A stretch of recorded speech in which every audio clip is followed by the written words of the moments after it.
Hi, my name is Arisha Hatch, and I'm the Vice President and Chief of Campaigns at Color of Change. And today we're talking with two folks about the importance of small business relief, particularly for Black and women-owned businesses. During this pandemic COVID era, I know a lot of us, I personally, my family has been dragged by this health moment. I lost my father early into the pandemic. And I think as each month we started out COVID with memes on social media saying that Black people were immune, and now we're here. We're clearly not immune to this whatsoever. We're disproportionately impacted. And we want to just sort of tease out how those things are playing out in Black communities. And so I want to thank both of my guests for this discussion. I'm joined by Amanda Ballantyne, who is the Executive Director of Main Street Alliance, a national network of 30,000 small business owners, as well as Natasha Crosby, who is President of the Richmond LGBTQ Chamber of Commerce in Virginia. Thank you so much for joining us today. Amanda, can you just start out by telling us a little bit more about Main Street Alliance? Sure, yeah. And thanks for hosting this discussion. I think it's really important. Main Street Alliance is a national network of small business owners, and we work really to get small business owners' voices into the public debate about a range of policy issues. We've been working a lot on access to credit and capital issues, and since COVID struck, we've been almost completely focused on helping small business owners in impacted industries get the kind of support and aid they need. One of the things that has just been totally clear throughout the pandemic and the federal response is how the policies have really excluded a lot of Black-owned and Latinx-owned small businesses from the types of support they need to survive and thrive. And so that's, we're really excited to be here talking to you about this because it's an incredibly important issue going into this election and for what the recovery looks like. Thank you so much. And I'd love to find out more from you, Amanda, about how and why you think that's happening. But Natasha, we'd also love to hear a little bit more about your work in Virginia. Hey, yes. So I'm actually a realtor in Virginia and president of the Richmond LGBTQ Chamber. And I always like to say that we are not your average chamber of commerce. We definitely love to hone in on all small business owners who may exist on the margins of society. So we are an inclusive space for all. Thank you so much for joining us. And maybe Natasha, I'll start with you for this first real question. We know the pandemic has disproportionately impacted Black communities across all fronts. How is your organization explaining and contextualizing this? So we are trying to give as much information and as many resources as we can to our members and to our greater community. Like we've all mentioned during this pandemic, it's Black folks, it's brown folks, it's LGBTQ folks who are being disproportionately impacted by this. And so it's these groups that need those resources the most. So we are trying our best and taking it upon us to really get that access out there because during this time, we've lacked that access, right? Like a lot of small business owners in our chamber didn't have access to the lenders who were PPP approved, right? And so if you were not on that timeline, that sets you back weeks and months just from the onset. And so, we've seen people and businesses that have had to shutter in that time, and it's a direct result of not getting the resources that they need. Thank you so much. And Amanda, how is Main Street Alliance? How would you explain what's happening here? How are you contextualizing for your members? Sure. What's exactly going on? So,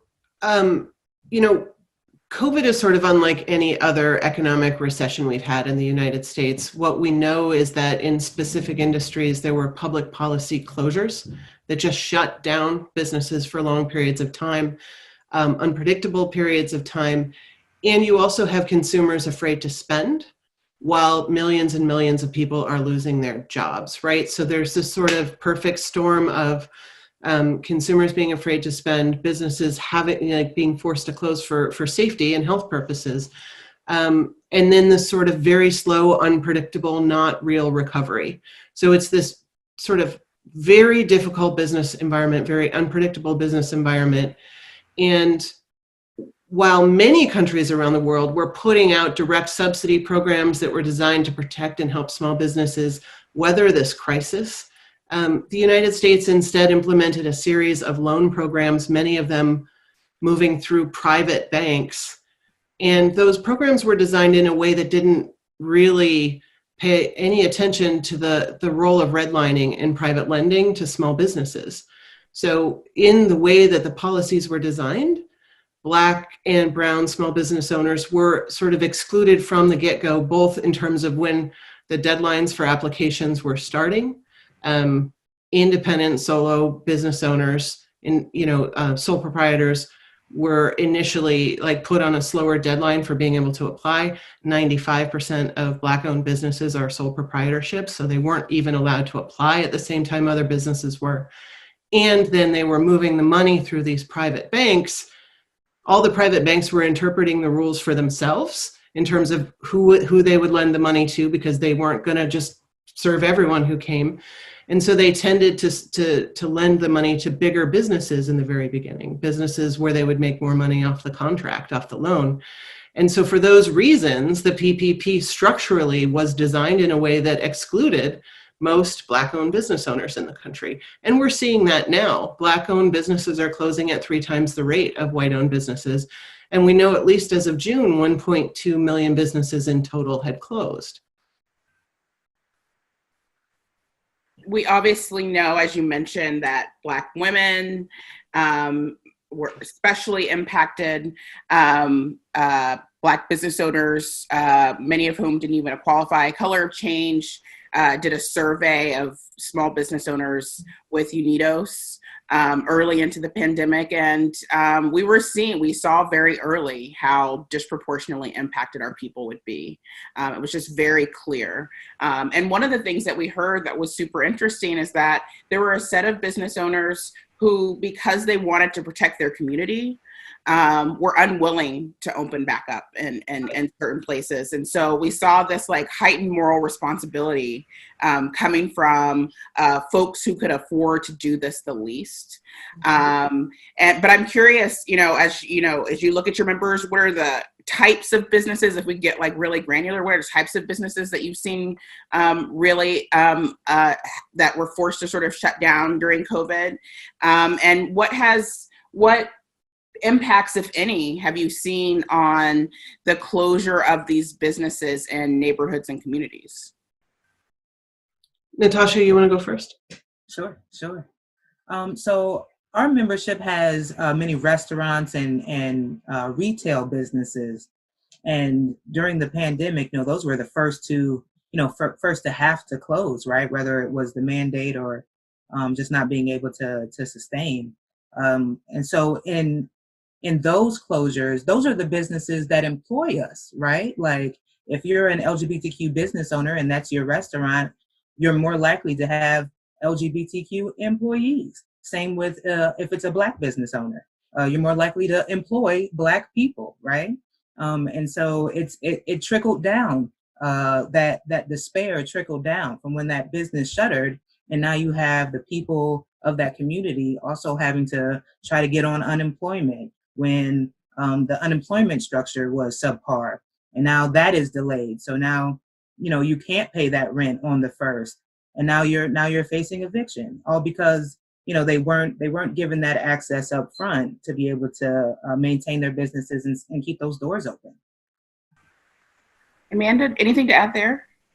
Yeah, I think the whole response to the crisis, a lot of governments, the federal government, Republican leadership really, I think, treated this like it was going to be a 10-week crisis and then it would go away. And what we've seen is this sort of long crisis, and it's acutely impacting the types of businesses that serve customers. So restaurants, storefront retail, businesses like Natasha's, where they are actually going into people's homes, domestic cleaning services. Childcare is an industry that's in a complete free fall right now. So lots of businesses that are serving our communities and lots of businesses that are, like Natasha said, employing people in our communities. And so there just really wasn't a strategic approach to thinking about how to shore up these businesses. And the result is you have disparate impact on who can stay in business as a small business owner, right? Businesses who got the initial sort of relief are in a much stronger position now than all the businesses that weren't. And there's a very clear like racial disparity in who did get that aid. And then we're also looking into a future with massive unemployment still going into the winter. So I think that in this quarter, this fourth quarter of this year, you're going to see probably hundreds of thousands, if not more than 1 million business owners making the choice to close. And the impact of that will mean increased corporate consolidation. It will mean divestment from our cities. It'll mean increased sort of private equity acquisition. It's a recovery that, if something isn't done, will create significant barriers to entry for entrepreneurs of color going forward. Thank you so much. I know, in addition, a lot of the Black businesses in my community that I know were experiencing the impact serve in a lot of ways as cultural hubs in those communities, you know, whether it's restaurants. You know, the first time I realized how impacted I would be was when I actually needed to get my hair done, and all of a sudden my hairstylist was an essential worker to me. And so, you know, within a pandemic, when we're forced to sort of shelter in place, it was just very clear the level of vibrancy that Black-owned businesses added to my life, and that was clearly missing. I'd love to talk a little bit about, so we've mentioned the Paycheck Protection Program, we mentioned the different sort of like relief things. Can we just like dig in a little bit more into what was supposed to happen? And then what are the reasons that Black businesses, Black-owned businesses, Black women-owned businesses were sort of like left out of that equation? I don't know. Amanda, do you want to start there? Or? Sure. Yeah. And I think it's important for us to say that the Paycheck Protection Act actually worked exactly like it was supposed to. It was a poorly designed policy it was designed to move money out the door to bigger businesses, not those micro businesses. And it wasn't designed really with an eye towards ensuring that the businesses who operate on the shortest margins were able to access the relief. And the reason for that is that the Paycheck Protection Program, it moved the money through the private banks. And it starts out with most of the federal money that's available for small businesses is available through private lending systems for larger small businesses. 95% of Black-owned businesses in this country are sole proprietorships, in independent business owners, or micro businesses with very few employees. And so the program, as it was designed, moved money out to the types of businesses that were already able to access these programs. And I think from there, you just have to surmise that micro businesses haven't really been adequately served by the SBA for a very long time. The federal government doesn't track lending to, biracial demographic from private banks. So whereas you have in the Community Reinvestment Act a requirement that banks are keeping track of who they're giving mortgages to so we can tell if there's racial discrimination in the mortgage lending industry, that same set of provisions doesn't exist for small business lending. Well, actually, it was created in Dodd-Frank. It's never been implemented. Section 1071, we really need to see it implemented, because then we can start to track how private lending institutions are treating small businesses and find the patterns of discrimination that we know are already at play, right? So all this is to say the Paycheck Protection Program functioned exactly the way it should. It was designed to be exclusive, and there wasn't extra thought really put into making sure that money went to businesses in Black and brown communities. After the second round of money was put into the PPP, there was an effort to put money into community development financial institutions and MDIs and other sort of nonprofit lending institutions that are supposed to be able to move money out to micro businesses in underbanked communities. But that money moved much more slowly than it should have. And those MDIs and CDFIs still are limited in who they can move money to, right? So you have groups of people who need this money who've never been able to really access private capital in order to grow their businesses, now in acute economic turmoil and being told that their only option is to go to a bank and get in line. Most of the banks, because of how quickly the program rolled out, most of the banks were interpreting the rules about who they could lend to on their, for their own institutions. There wasn't uniformity in how any of the banks decided to lend. They didn't do first come, first serve. There was no clarity. So many of the banks, and we're starting to see this in the evidence, just lent out to the biggest customers because that's where they would make the biggest fees. So it sounds convoluted, but really, that is the experience of small business owners as they were going and trying to get this money, just being told no, or you're not going to get enough. And so a lot of business owners, after trying several times, just realized it wasn't going to work for them, and I think that is another story, is that even the business owners who were doing all of the right things and getting in line in all of the right banks still weren't getting through. And I just think there's a systemic pattern of discrimination in the way that these programs rolled out. I think we're only at the beginning of understanding how these disparities in a number of different economies and industries are going to play out, and the impacts on our communities, where we're just beginning able to see, for example, in education, how Black kids how the education gaps might expand because of the pandemic and access to internet and all those sorts of things. Where else are you seeing the pandemic affect Black people's lives in your community? Sure. Yes. So as a realtor, I work with. I'm a Black realtor in a Black city, right? Richmond, Virginia is definitely a mainly Black town, right? And so a lot of my clients who I was working with at the beginning of the year were ready to be pre-approved. We were ready to start looking. And then when the pandemic hit, banks tightened up their lending practices. So now that 620 credit score that was going to make you a homeowner is now a 640. And so that small change can put months, if not years, on someone's ability to become a homeowner. And on the flip side of that, just like with the PPP loan, banks were able to interpret that the way that they saw fit, the same way that they're able to tighten the reins on government-backed mortgage loans to help people become homeowners. So if the government can say, hey, all we need is a 620, and for you to have, and for you to be a first-time home buyer, and you can get an FHA loan. And then the bank comes in and says, you know what, that's not good enough for us. Now you have to have a 640. You have to be on the job for, 4 years. You need X amount to have a down payment, because now we're not going to do 3.5%. Now we need you to bring X amount to the table. But that just makes it harder for Black, brown, and LGBTQ people who are systemically underbanked, unable to access decent paying jobs that will allow them to save the money in order to put those down payments down, are not able to get the financial help. Because in our cities, inner cities and Black areas, the banks aren't there.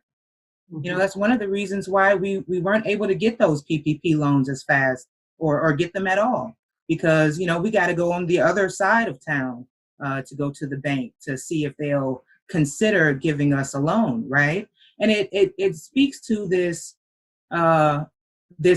idea, this longstanding idea that Black and brown and LGBTQ people aren't good enough to lend to, right? They're not, the idea that Black business owners aren't savvy business owners, right? And so we don't need to put a bank in the Black area. That's one of the reasons why you see so many Black businesses that are solo entrepreneurs, just like myself, right?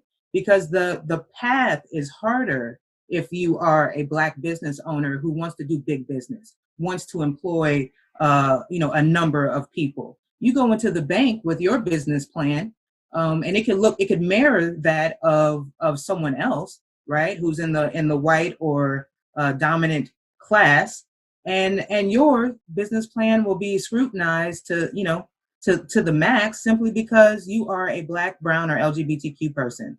And so you do not get the funding. You are underbanked, and you have to work harder to get half as much. It is the story of Black and brown and LGBTQ people in this country.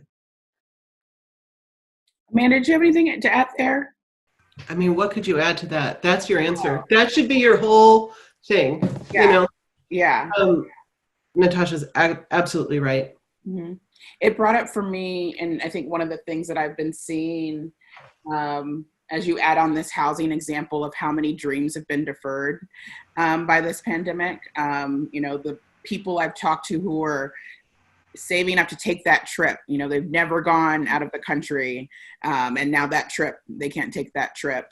Or the folks who were planning to retire, or the folks that were planning to buy a home. So many of our members that we speak to, not only were caught off guard, as many of us were, even though we shouldn't have been, but, so many things have been just sort of put on hold in this moment. And, it speaks to our need for a real response, understanding that this thing is going to last much longer than the sort of 10 to 12 week solutions that we got to begin with. And so, I'd love for us to sort of end on that note. What if we could reimagine how government takes ownership over this, how corporations take ownership over this problem, the disparities that Black business owners face, the disparities that Black women-owned businesses face? Like, what would a relief package look like? So I think the federal government needs to move immediately to move a subsidy grant program for micro businesses and target that to businesses that were not included in the existing relief packages, and ensure that that program is open-ended until this crisis is over. And the reason is because if we just allow these businesses to fail, it's not just the businesses themselves that are failing and these business owners can walk away scot-free. Because of the generations of redlining and small business lending in Black communities, people have leveraged their homes, their cars, their family credit. They have a lot of invested that's not just a business loss. If we let this go, it's an enormous extraction of wealth from the Black community, and it will take generations to recover. And so there needs to be a significant and long entrepreneurship grant program that's designed to help the businesses that have struggled through COVID and to help businesses reform that had to shut during COVID. We need to be very careful that we set up bankruptcy rules that mean that businesses are not, that individuals are not penalized forever for business loss that happened during COVID, so that there aren't significant barriers to reentry. And then we need to reform the SBA so that it sets up real programs that create on-ramps for Black-owned businesses that don't keep that credit that you need to grow a business out of reach. Natasha, what would legislation that really prioritizes the needs and experiences of Black and women-owned businesses look like for you? I believe that we really have to, because Black businesses are underbanked, right? We tend to have to go through secondary financial institutions, ones where the interest rates are higher, and it will take longer for us to pay off those loans. So I would really like to see legislation that speaks to the usury that will take place, right? If we can't get the money from the PPP loan, we're gonna go somewhere else, and that place that we go to, we need to have protections in place to make sure that we are not taken advantage of through the lending process, and that we'll be able to sustain our businesses over the long haul instead of having to shutter. How do we push back against the false narrative in the media that Black-owned businesses are failing to meet the requirement versus what we know to be more accurate, that, you know, we're sort of systemically excluded in these places. Have y'all seen any movement on that narrative? What is more work what is the work that we have to do to sort of continue to continue to accurately assess what's happening? I think we have to take an honest look at ourselves, one, right? Like when you go into a Black business district overall, there are blatant disparities, right? It's visual. You can see the differences in a Black business district.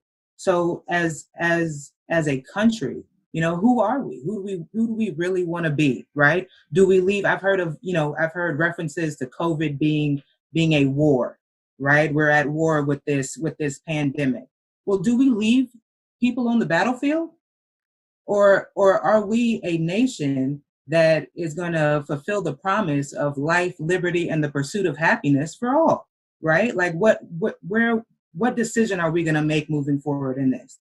And I believe that we should be a country that can live up to the tenets that we supposedly want to represent, right? A great man once said that he saw it written down somewhere once, where people had certain rights and liberties afforded to them simply because they were born in this place. And so our Black people, we are born here. LGBTQ folks are born here. Brown folks are born here. And even if you are not born here, if you are on this land, this is supposed to be a place for all. And so moving out of this pandemic, moving through this pandemic, we really have to represent the tenets of this nation and provide a safe place for businesses and people to be able to thrive. At Color of Change, we really focus on giving people small, easy, strategic things that they can do to help improve the lives of Black people. And, just as we wrap up, I'd love to hear from you all. One, what, if anything, is in progress? Why is Congress stalling on this, given the urgent demand? And what are some demands that your organizations have that we can work to uplift and amplify? I'd love to start with you, Amanda. I think that Congress, the Republican leadership in Congress, is fundamentally out of step with the needs of Americans. And I think the best thing that we can do is show up and vote them out of office. It is just unbelievable that they haven't passed another relief package and that they're letting so many people risk eviction, so many people lose their whole livelihoods over some ideological quibble they have about, government not needing to help people in this time. It's criminal. It's criminal. So I think the most important thing you can do is vote and make sure that you're voting for a future that involves the government stepping in and helping keep our economy from crashing. And then I think the next step is to make sure that you're calling your representatives right now and talking about the need to move federal grants to small business owners in unbanked communities right now, business owners who were left out of the PPP program. And Senator Harris, who's candidate for federal office, has a great bill called the Save Our Streets Act. Senator Booker also has one that would move money to local governments to help small businesses. We need that kind of relief, and we need it immediately. And Natasha, I'll let you have the last word. I completely agree with Amanda. The one thing that we definitely have to do is go vote in November. I know here in Virginia, early voting has started. We started voting, I believe, Friday. So voting is extremely important. We got to vote, right? And we have to vote down ballot as well. The national race is extremely important. We have to vote there, but we need to vote in our local elections as well. So definitely voting down ballot and knowing who stands for what moving forward is going to be extremely important. And then after we vote, we have to hold people accountable, right? A lot of things are going to be needed for years to come. for years to come. And so we have to be adamant that we can hold people accountable. So joining organizations like Color of Change and adding your voice to a collective that will help bring about the change that you desire is extremely important. So what can you tell people to do? What is like the most urgent thing that you would encourage folks who care about building Black businesses, who care about sustaining our businesses through this pandemic and beyond? What can they do in this moment? I think there are two things to do right now. The first one is vote. Vote as soon as you can. And the second thing is to call Congress and tell them that it is absolutely urgent that they pass a substantial stimulus relief bill right now that includes specific grants for Black and brown small businesses. Natasha, anything to add there? I definitely agree with what Amanda said. I would just add that it is extremely important to hold your elected officials accountable. So definitely reach out to Congress now so that they can push through a relief bill that works for everyone, and continue to hold them accountable throughout this pandemic and beyond. Thank you so much for joining us, Natasha and Amanda. I have a few new campaign ideas that we should get working on immediately. And thank you so much for your time, your expertise, your dedication. And I appreciate you and look forward to talking to you soon.